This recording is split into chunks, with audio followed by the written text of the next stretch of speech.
Hello everyone, কেমন আছো সবাই? আশা করব সবাই ভালো আছো। আমার অন্য আরও একটি ভিডিওতে তোমাদের অনেক অনেক স্বাগত। তো আজকের দুপুরে রান্নায় ছিল কচু শাক আর ভাত।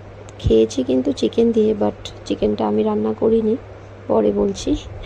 যাই হোক, এখানে আজকে কচু শাক করবো, ভাপাতে বসিয়ে দিলাম। আর এখানে রসুন আর কাঁচা লঙ্কা কুচি করে রেখেছি।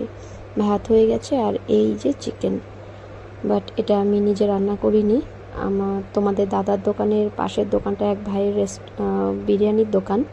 তো তোমাদের দাদা ভাইকে বলেছে, ভাই আমি চিকেন এনে দিচ্ছি, একটু বানিয়ে দাও, বৌদি অসুস্থ। তাই সেই ভাই চিকেনটা রান্না করে পাঠিয়েছে। খুব সুন্দর রান্না করে ভাইয়ের দোকানের বিরিয়ানি আর চিকেন আমার ভীষণ ভালো লাগে। তো এখানে ঘরে শুধু আমি ভাত আর কচু শাকটা করব।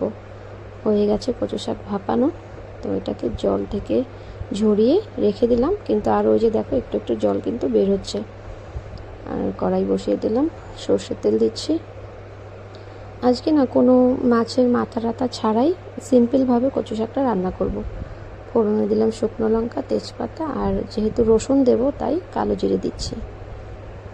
এইভাবে আমার শাশুড়ি রান্না করতো। আমার বর খুব পছন্দ করে রসুন ফোড়ন দিয়ে কচু শাকটা করলে, তাই ওর পছন্দ মতোই করলাম। তো হয়ে গেছে রসুন আর কাঁচা লঙ্কা ভাজা। এবার এই ঝরানো কচু শাকগুলো দিয়ে দিলাম। মানে আগে কিন্তু সুন্দর করে আমি ভাপিয়ে নিয়েছি যাতে গলা না চুলকোয়। তো একটু ভাজা ভাজা করে নিয়ে তারপর নুন হলুদ অ্যাড করব।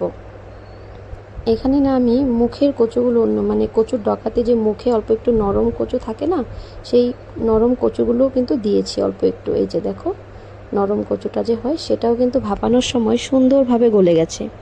রান্নাটা করতে কিন্তু বেশিক্ষণ সময় লাগবে না। আর নুনটা একটু বুঝে দিতে হবে, কেননা ভাপানোর সময় একটু নুন দিয়েই ভাপাতে হয়, সবাই জানোই সেটা। আর অল্প একটু হলুদ দিলাম, বেশি দেবো না, না হলে না কচু শাকে একটু নুন হলুদ বেশি হলে একটা হলুদের গন্ধ বেরিয়ে যায়। তো অল্প একটু হলুদ দিলাম। এভাবে খুন্তি দিয়ে একটু ম্যাশ করে করে রান্নাটা করব। যেহেতু একবার ঢাকা দিয়েছিলাম, এখানে তো আর জল টল কিছু অ্যাড করব না, তাই আস্তে আস্তে গ্যাসটা কমিয়ে দিয়ে রান্নাটা করতে হবে। একটু জিরে গুঁড়ো দিলাম, দেবো আর ভাজবো, শুধু দেবো, যা যা দেওয়ার দেবো আর ভাজবো। অসুস্থ আছি তো কথাও বলতে ইচ্ছে করছে না, কিন্তু চিনি দিয়ে দিলাম। হ্যাঁ, এটা চিনি দিয়ে আবার ভাজা করতে থাকবো। আর এবার কিন্তু আমি জল দেব না, গ্যাসটা কমিয়ে দিয়ে যতটুকু রস আছে সেটাতেই আর একটু মানে সেদ্ধ করে নেব। আর এখানে দেখো মেয়ে কী করছে। মেয়ে তো চিকেনের পাগল, আর মেয়ের বাবাও তাই। তাই বলছে, মা আমি একটু চিকেন নিয়ে খাই। একদম গরম গরম ছিল চিকেনটা, তো একটু খাচ্ছে। আর এদিকে দেখো আমি ঢাকনাটা তুলে নিলাম। দেখো একটুও কিন্তু লেগে যায়নি, জল দিইনি, তবু গ্যাসটা কমিয়ে আস্তে আস্তে রান্নাটা করতে হবে। অ্যাকচুয়ালি কচু শাক যদি ভালোভাবে না, মানে অনেকক্ষণ ধরে যদি রান্না না হয় তাহলে কিন্তু একটু গলায় লেগে যায়।